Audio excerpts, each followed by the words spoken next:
د احرام نه د نیت نه او د عمرې تلبیه ختمیږي د طواف وروجېدو باندې د لاهور نه د کراچۍ نه د چین نه د امریکې نه د پېښور نه د کوم ځای نه چې نیت وکړو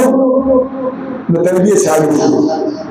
اوس دا تلبیه وایي کله به ختمېږي چې حرم ته ورسېږي او طواف شروع دی د طواف د شروع کېدو سره به تلبیه ختم شي د طواف په دوران کې بیا تلبیه نشته دی دا د تلبیه اخري وخت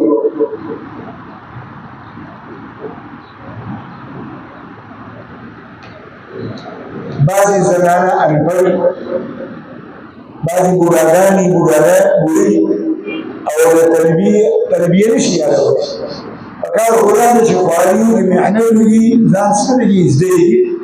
خو که نشي زده کولی زوی ورسره دی خاوند ورسره دی لمسی ورسره دی نو چې کوم وخت نیت تړي نو خپلې مور ته دې ووایي خپلې ښځې ته دې ووایي خپل نیکه پلار ته دې ووایي چې زه وایم ته راپسې راشه یوې ورځې کې دې ووایي لبیک اللهم لبیک لبیک لا شریک لک لبیک ان الحمد چې یو ځل هغه ملګري تلبیه ووایي بس احرامي مکمل شو په دې باقي سبا کې بیا دې که نور اذکار کوي استغفار وي دون به اصل شي الله پاک دې په دې خبرو باندې ماته او دا ټول د ټول او د عمل کو فکر نصیب دي دا حج تمتع کې او عمره ده او عمره کې